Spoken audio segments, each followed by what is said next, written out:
It's time once again for Dialogue Conspiracy with political research specialist Mae Brussell, who for 5 years has shared with us her extensive research into political assassinations and abuses of power in this country. Her program relates the news of the week to emerging evidence about the conspiracy which allegedly maintains by force its control over the legislative, executive, and judicial processes in America. And now, Mae Brussell. Good afternoon. This is Mae Brussell on it's KLRB, Carmel, California. This is March 14th, 1977, and it's Dialogue Conspiracy number 260. One local announcement that I want to make that doesn't pertain to people in the East or North, but for people in Carmel, California. The play Kennedy's Children is here at Carmel Monterey Peninsula College this next weekend, Wednesday or Thursday, Friday, Saturday night.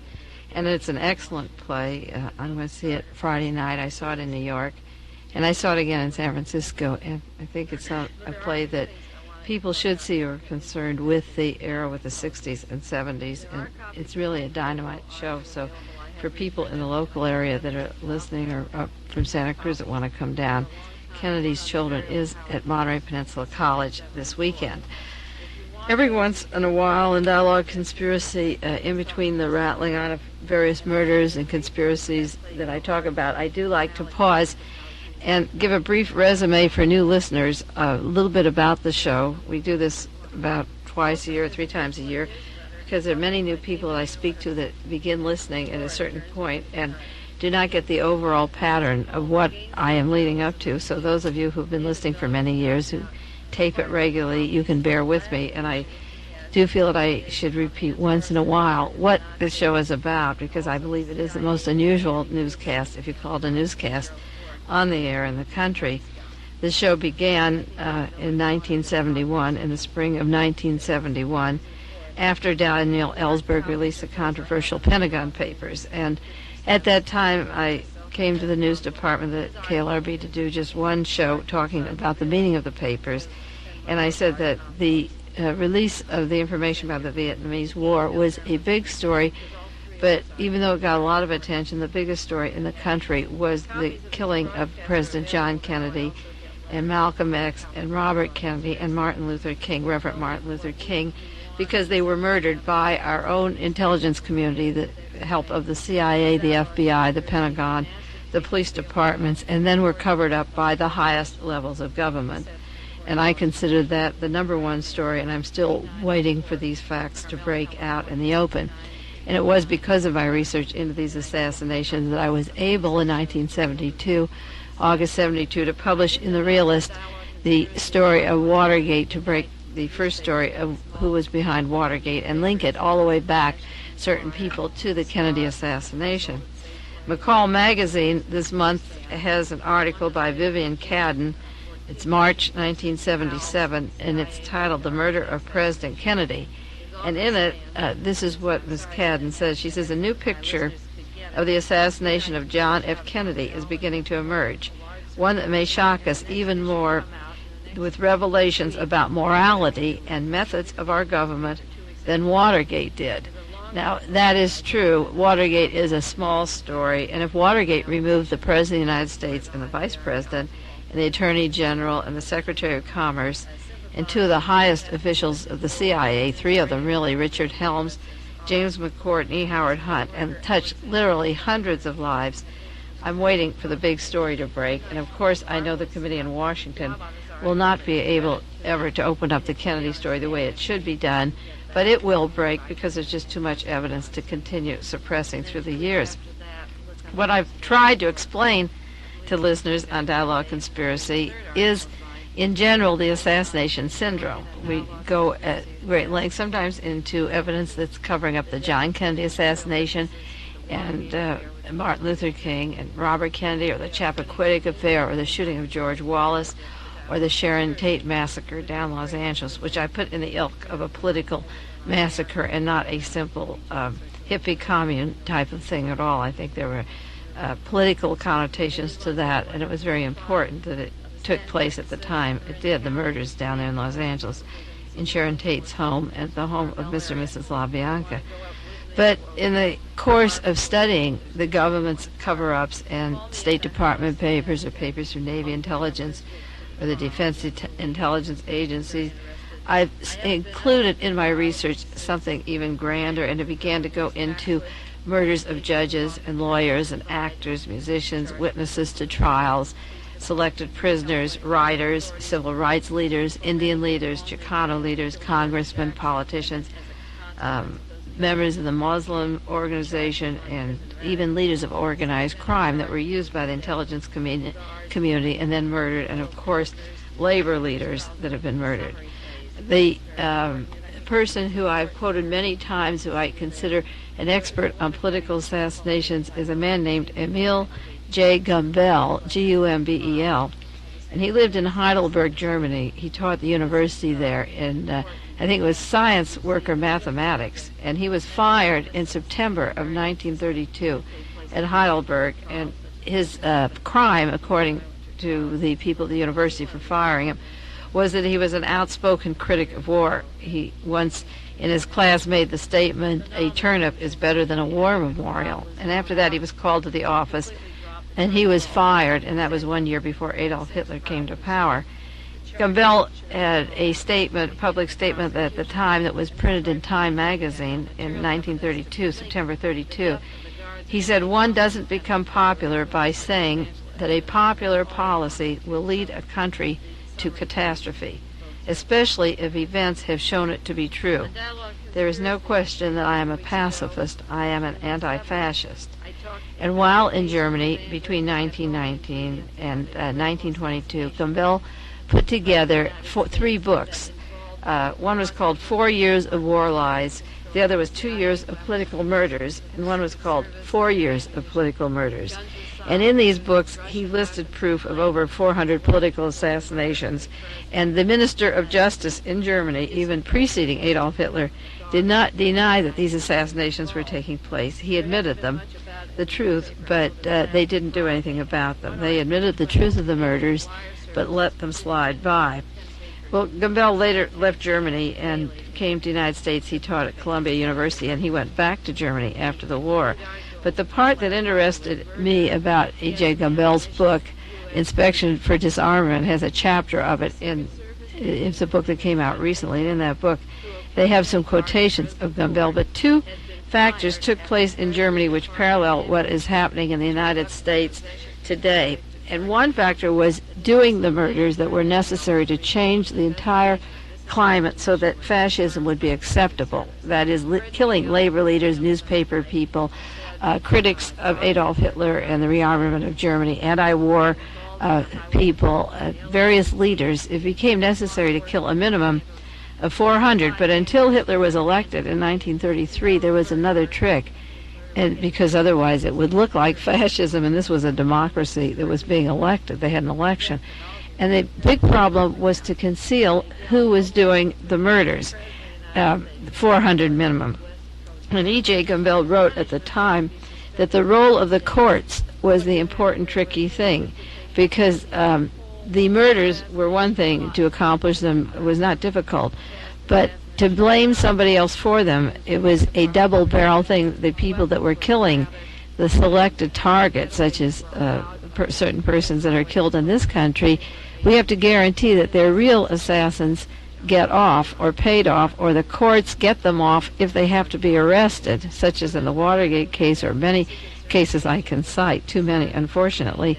But the trick is sometimes to lock up guilty people and blame it on them, because then you accomplish two things at one time. You create a given enemy by pointing at certain people, and you lock up your patsies, and meanwhile the courts let the other ones go free.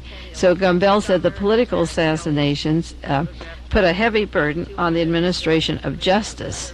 I put justice in quotes. The murderers had to be acquitted, and the victims had to be shown as guilty.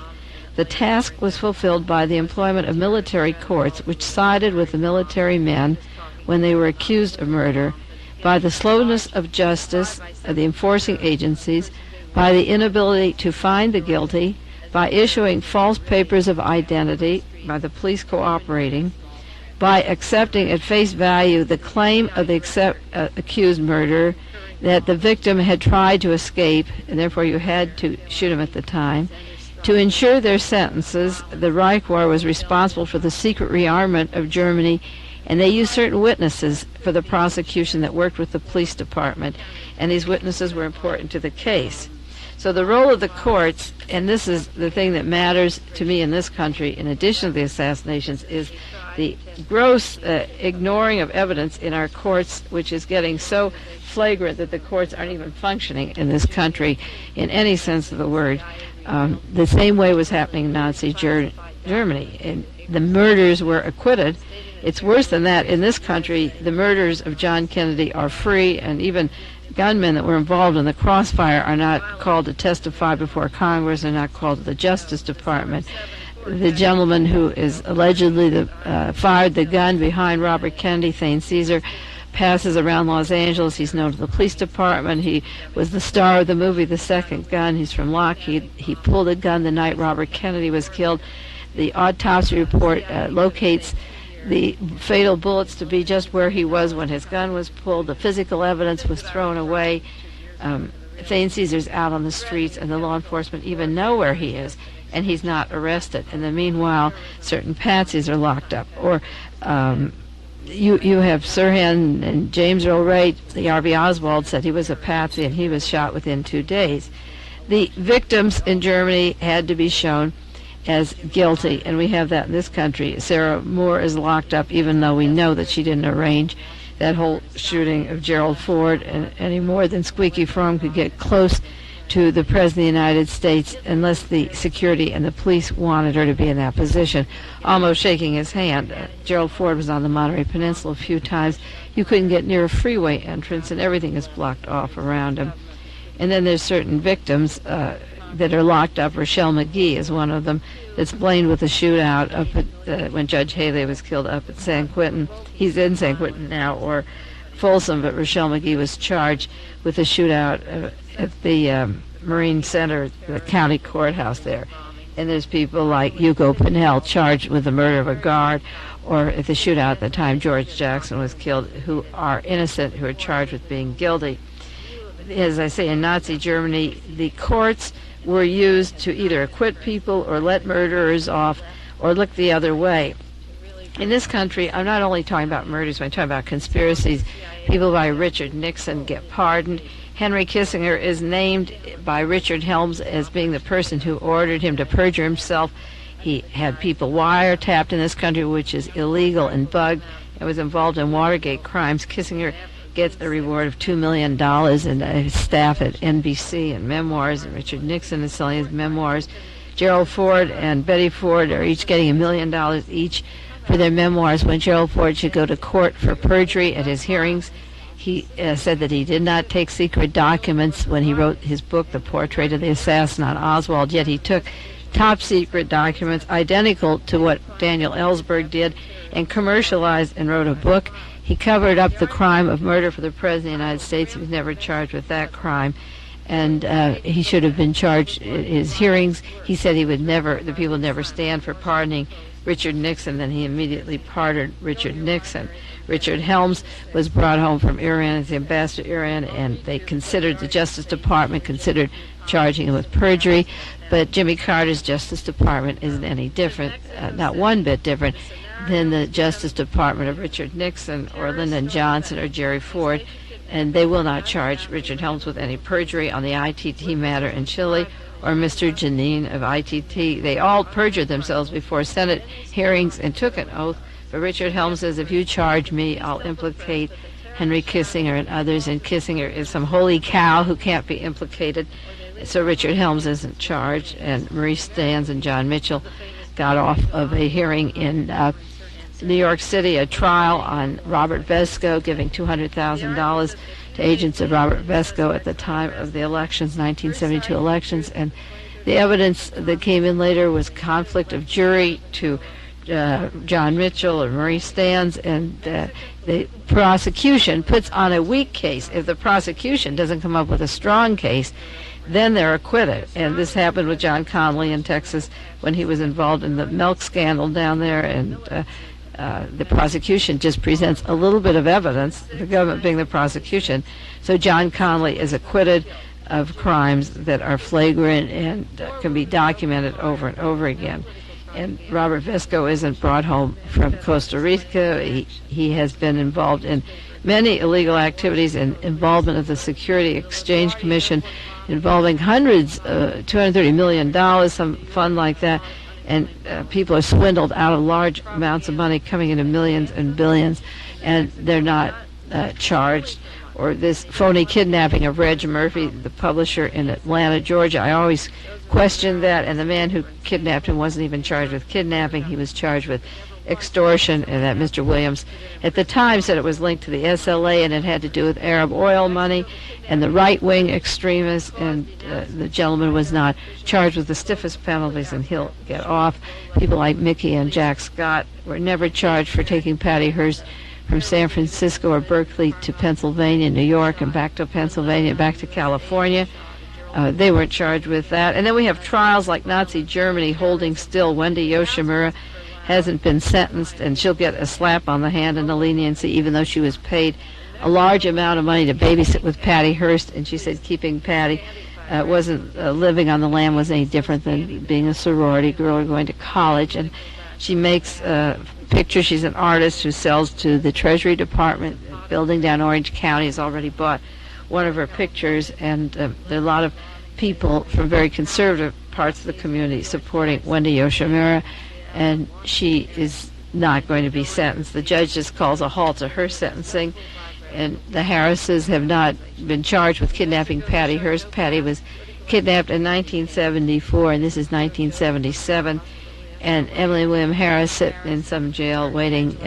They haven't gone to trial yet for kidnapping Patty Hearst. The Chowchilla case will be called off. The defendants are sitting in jail, these three boys, and as time goes on, they're trying to discredit the bus driver, Mr. Ray, and use the story that the children are too young to testify against him. So if you sit long enough, you'll see people like William and Emily Harris get off from their charges, and Mickey and Jack Scott, and the Chowchilla case will fade away. There'll be some weak excuse, or their main witness, Mr. Ray, will drop dead, and they'll say the boys don't look like the men that were described in the first place, which is true. In that case, will get off. I got an article from the New York Post on the Ustashi terrorists. Those are a team of people that killed a policeman in New York City, and then hijacked a plane to Chicago, and then went up to Canada and to France. And they've asked the judge for leniency, and he's considering letting them off because of the word was he was tender-hearted or understanding, and that trial is hushed up because the Ustashi people who killed a cop are part of a worldwide plan of terror on the right, and the right wing is always getting off. These are high-level, white-collar crimes. The same way with the murder of Mr. Letelier, the gentleman from Chile who was living in Washington, D.C., who was blown up with his secretary in the car. Anti-Castro Cubans were involved. The ammunition came from the Miami area. There was a trial in Venezuela, evidently, for a few of the men because they'll probably get off easier, be bought off down there. But the Cubans in the United States and the people that sold the gunpowder and those people involved in the Miami community are not being brought to trial and never will. You have a series of people who've had false identification papers, one like James Earl Ray, who had 3 aliases and 3 passports, and he had a Social Security card given to him from the moment he left the Missouri prison, and he had these aliases until the day that he was used as a patsy to kill Martin Luther King. And I read that Sirhan is up for parole. He has a date about 8 years from now, which is a long time if you haven't killed anybody. But the alleged assassin will be on the streets, and I'm sure that he will settle for that rather than to speak about who he met with in terms of the conspiracy, if he can speak, if his hypnosis isn't so deep. So what I'm attempting to do many times in going back to this 45-minute news analysis each week, what I'm really trying to do is to open your eyes on a lot of cases, a lot of different levels, many levels of awareness in hopes that maybe, just perchance, you will see parallels between what happened in Germany in 1922 to 1933 and then up through 1945.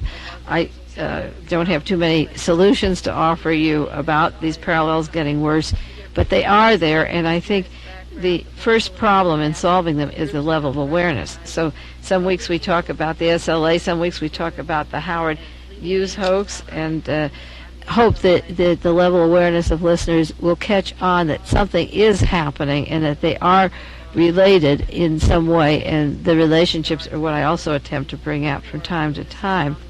The areas of research that do occupy my mind, as I say, go beyond now the killings of John Kennedy or, say, Officer J.D. Tippit or Lee Harvey Oswald, the men that were killed in Dallas in 1963. They go into the perversion of justice and the lack of functioning of the courts and the use of the multinational corporations to continue to order these murders and to continue to control the Justice Departments. We get now Jimmy Carter, funded by the Coca-Cola, IBM, Lockheed, David Rockefeller Combine, and a graduate of Annapolis and Navy intelligence to boot. And they continue the control. He's simply a puppet. And there's no way to prosecute any of the people that I've mentioned or really go further into the cases that I have been studying or reading lately, because they were linked to so much intelligence and counterintelligence and espionage that they can hide behind national security and not be prosecuted. It's like Richard Helms says, you can't prosecute me on the ITT matter and overthrowing Allende or having any part of that, or for my perjury because of national security. Intertwined between the multinationals as CIA fronts is this cloak of national security. There's a memo allegedly from Howard Hughes, but written much after he was long out of the scene mentally, saying that he wanted connections with the CIA because then he couldn't be investigated, his operation, because of the connections with the CIA. That memo was supposed to have been written in the 60s, but Howard Hughes was used as a CIA front since its inception in 1947, when the National Security Council was formed, and Hughes was a part of it.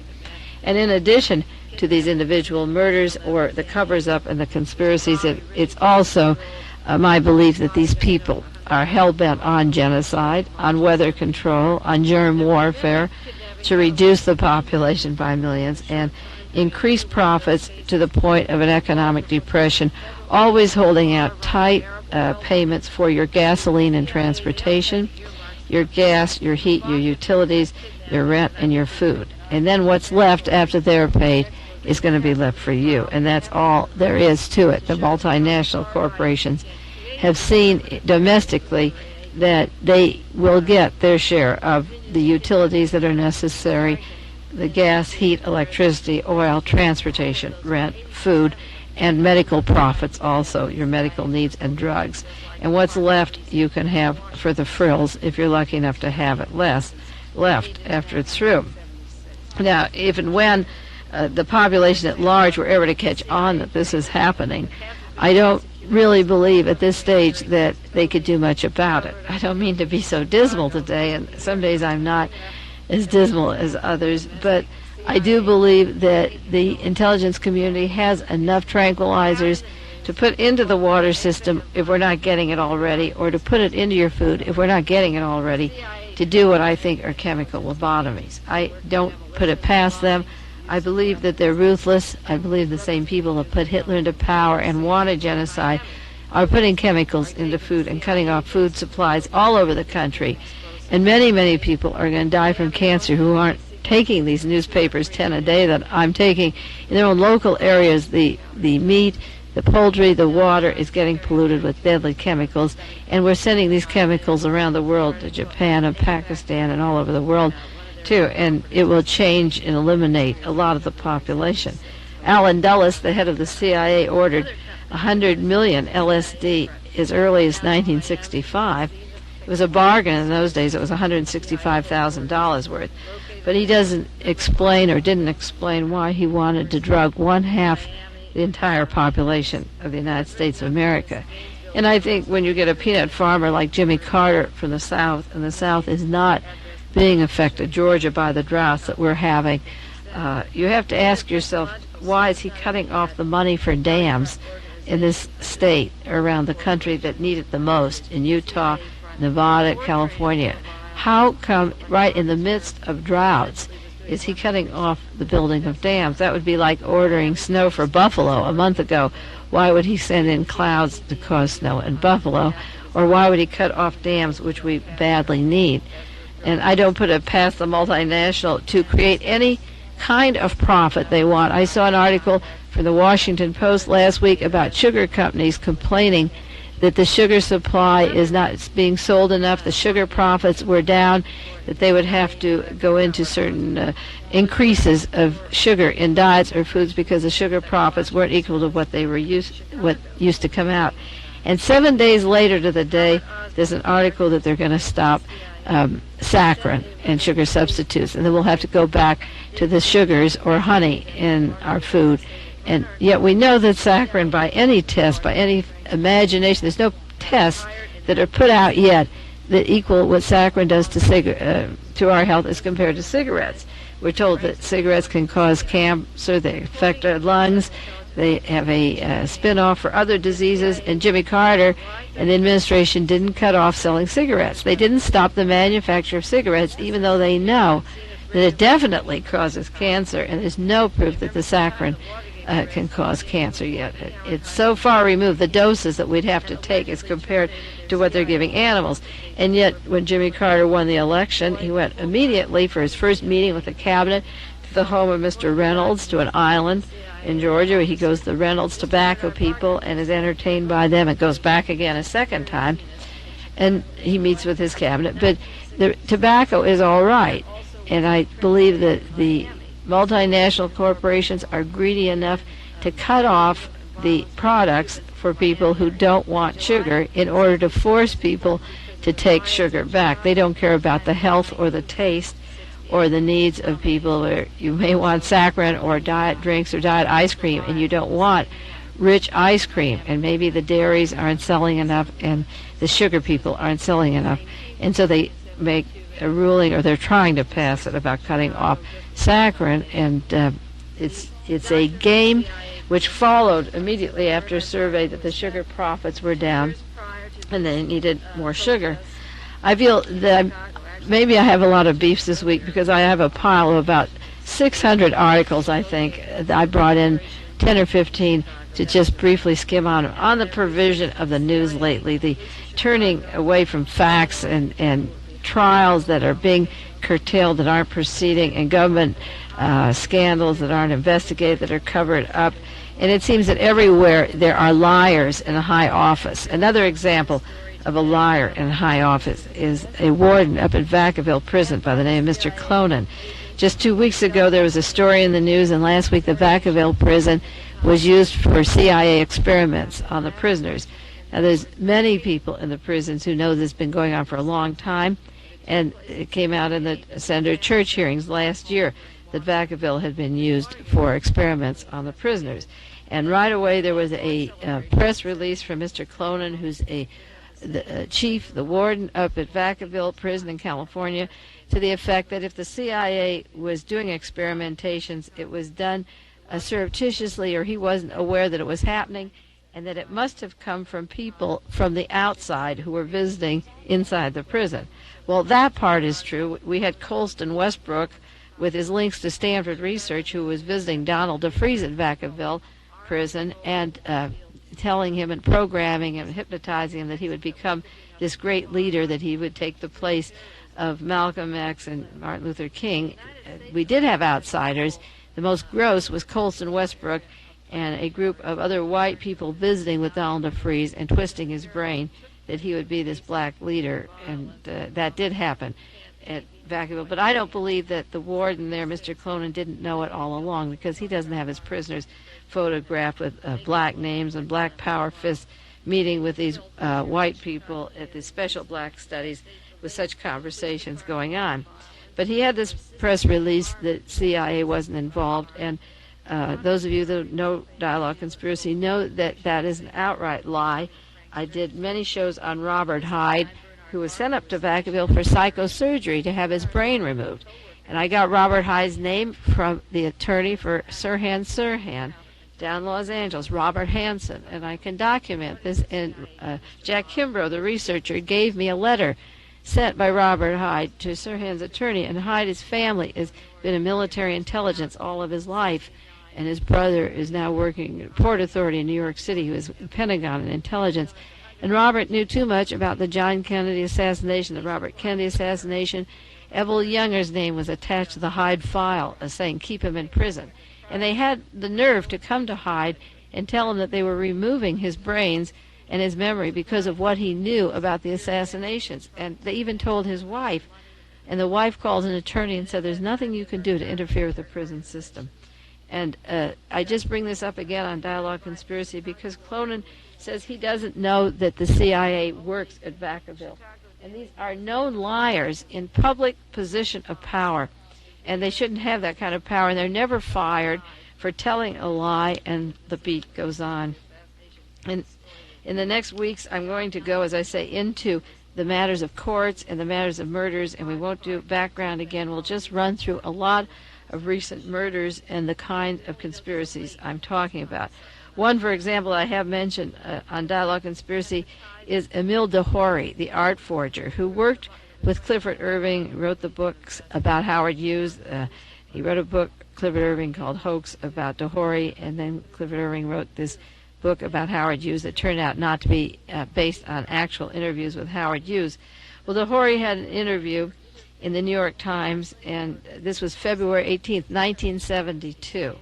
And he was talking, the United Press International reported that Emile Dehori, the art forger, who was the subject of one of Mr. Irving's books, walked into its offices in Madrid yesterday to look at the reports of Mr. Hughes' departure. That's another hoax, he said. Hughes died a long while ago, I know it. Well, at the time that the Mormon will was to be decided upon in Las Vegas, Nevada, and I just a month ago, and I said 2 months ago rather, and I said that Dehori is the only man who could have written this will so closely that it resembled Howard Hughes to even go to court. The same day that this was to go to court, Dehori died in Spain. No autopsy, no message for his family, just dead. And Dehori knew that Howard Hughes was dead, just like I wrote in 1974 that Hughes had been dead since 1971. And this was in the New York Times, 1972. He had gone to the UPI and said the whole Hughes thing is a hoax. He's been dead since 1972. Well, Dehori conveniently dies in 1976. At the time, they're trying to find out who wrote this will. Two other people died as a basis of books that came out this year. One was, 1975 rather, Eli Black. A book came out called An American Company, written by Thomas McCann. It was a book about United Brands and the fact that the United Fruit Company, the largest producer of bananas, a division of United Brands, was involved with the CIA. When this book came out, Eli Black fell out of the 44th floor of the Pan American building, and it was a book at the heat of Watergate in 1975, talking about the CIA using United Brands and the part that Eli Black had.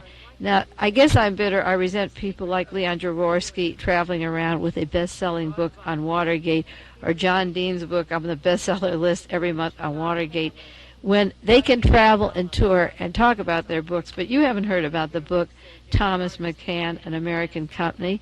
It was published in 75. I haven't seen it. It isn't on the market. It wasn't sold. Was it bought up? Was it taken off the market? Was it stopped?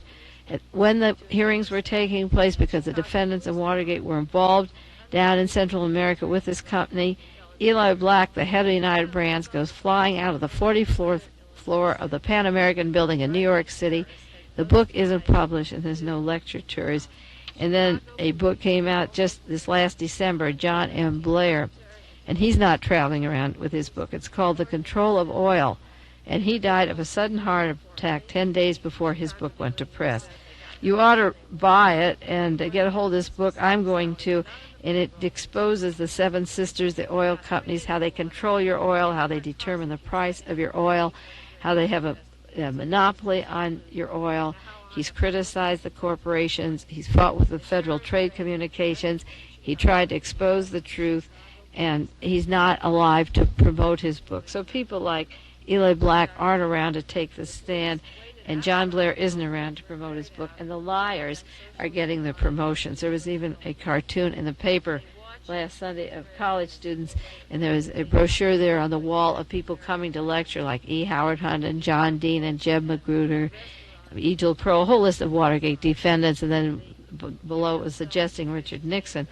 And one student is saying to the other one, we should take a course in lying. Well, I have a list. As I say, next week we're going to go down an article on the $10 million fiasco the United States taxpayers paid General Dynamics for a mistake they made.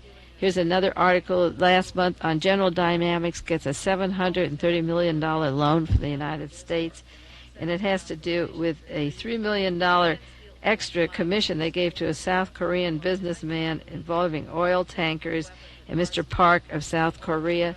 I want to talk about Mr. Crown, Henry Crown, who owns $1,600,000 in shares, 1,600,000 shares in General Dynamics, who's so rich he's one of the wealthiest men in the world. He owns 1 million shares in the Hilton Hotels, 400,000 shares in Aetna Life.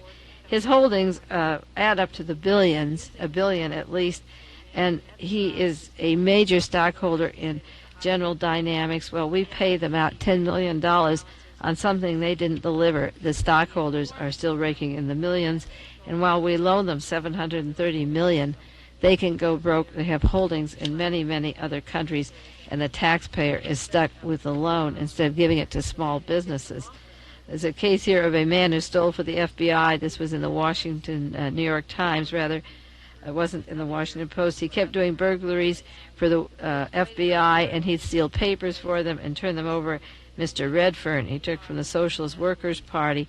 But while he was doing the burglaries, he'd also take items from the house and clean out offices for his own personal use while he was employed by the FBI in order to make it look like a legitimate burglary. Only he kept the furniture and the equipment, which came to thousands of dollars, turned the papers over to the FBI, but that confused the motive, you see, the burglary, and he got to keep the goodies. The son of a Protestant minister with a degree in philosophy from Colorado State College, who interspersed burglarizing with doing 7 other burglaries in Denver, and he thought he was immune because he was taking for the FBI, and then they couldn't finger him.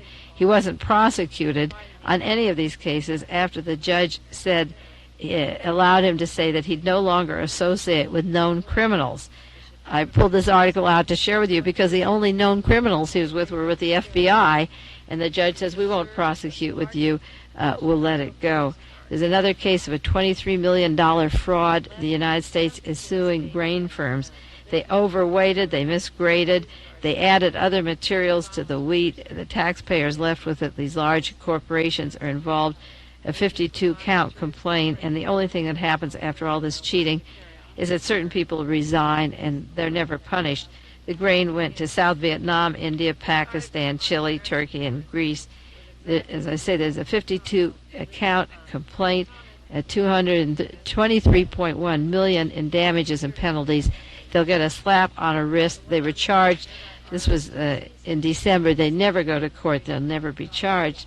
Another article about Watergate probers joining the law firm. This is what reminds me of Nazi Germany. Former U.S. Attorney Henry Peterson, who was supposed to prosecute the Watergate case and bungled it completely, joined the law office of William Hundley, who was John Mitchell's attorney, in exchange for not fingering conspirator John Mitchell. And that's all it is, because John Mitchell was guilty and he got off from the prosecution, at least until James McCord started talking, and Mitchell still isn't in jail. Peterson goes on and then works for John Mitchell's attorney. Another great investigator was Seymour Glanzer from the Justice Department, who failed dismally in the Watergate investigations. He left the Justice Department and now works with the law firm of Dick Stein, Shapiro, and Morin, the company that defended Spiro T. Agnew, and Charles Colson. Colson is the big hero who wrote a book, is doing a movie. He'll make $1 million off the movie, Agnew travels all around the world representing multinational corporations in the Middle East, Iran, and Saudi Arabia, so that they become millionaires. They don't have to be in Washington, D.C. The law office that let Spiro Agnew off the hook with weak prosecutions has appointed one of the prosecutors, Seymour Glanzer, and the other prosecutor, the third one of Watergate, was Earl Silbert, and then he was appointed U.S. Attorney for the District of Columbia. He became the head U.S. Attorney for the District of Columbia. These are the kind of rewards that take place. Another great figure in Watergate and in the Nixon administration was Roy Ash from Litton Industry. He started his career taking $43 million off the book of used aircraft out in California to form Litton Industry through overcharges and never went to court. And so history catches up with Mr. Roy Ash. And by December of this year, Litton Industry is involved with an article. This is a large article from the Los Angeles Times. Says Litton and the Navy are playing chicken with their ships. Hundreds of millions of dollars are at stake. Litton Industry has closed down their ships as of August the 1st, this last August, of the Navy, and let off 2,700 people. They're asking more than $100 million just temporarily in cash for their overcharges, and they've gone into $1 billion overcharge for 4 ships. The Navy blames it on the Beverly Hills-based conglomerate. They're overcharged a total of $1 billion. The ships would be reduced. 5 ships would be $947 million each. Now, they say if we don't have the extra billions of dollars for overcharge, not including the cost of the ships, we will stop building the ships altogether, which means the taxpayers are out. Millions of dollars, hundreds of millions of dollars are here. So what else is new? When Roy Ash became head of the Office of Management Budget for Richard Nixon, people should have looked into his background when he took the $43 million from Hughes in Santa Monica. He couldn't manage his own books, and he couldn't manage the taxpayers' money. And then he becomes a contractor, which is, I think, is a conflict of interest with Office of Management Budget anyway, and fouls up the shipyards and asks $1 billion. Well, the $1 billion overcharge could be siphoned to more espionage and more spying and more funding. Roy Ash was the secret conduit of funds to overthrow Greece. Litton Industry was used by the CIA to overthrow Greece. So that if the taxpayers give him $1 billion overcharge for a ship, we don't know if the money goes to a ship. It could go to spies all over the world, and the beat goes on. Sometimes I get overwhelmed at the amount of deaths, the amount of court cover-ups. I like to talk about single cases at length, such as Robert Hyde sometimes, or the Chowchilla case. And sometimes I just look at the pile of articles I'd like to share with you, and I wish that there was a marathon of 10 or 20 hours where I could throw all the deaths at you, all the court cases, so you could see that the courts aren't working. Finally, there's one in Hollywood. A Dr. Don Carlos Macho supplied drugs to the little girl Buffy, who was in the family affair, who died. And he's had long lines of people, adolescents, standing in front of his office waiting for prescriptions, and he would hand out these drugs to these people. Evidently the authorities knew that he was doing it. So when they didn't arrest him, but when the police came to see him, they cleared him of all charges. But what he says, what the attorney said, was he was senile, and it was only a matter of time before you'd come by and tell me to stop. This is what he said. It was only a matter of time before you told me to stop. He wasn't charged with the death of this woman. He wasn't charged with prescribing these drugs or told what they were. They were a horrendous combination of drugs. He just said, I knew you'd come by. And then he was acquitted of all charges, and they released him, and he can go on dispensing drugs. Sorry I sound so gloomy today. This is Mae Brussell, Dialogue Conspiracy in Carmel, California. Maybe I'll feel better next week. I hope so, but the news is really bad. This has been Dialogue Conspiracy with political research specialist Mae Brussell, who for many years has been researching the facts behind political assassinations and conspiracies in this country. Dialogue Conspiracy originates with KLRB FM in Carmel, California.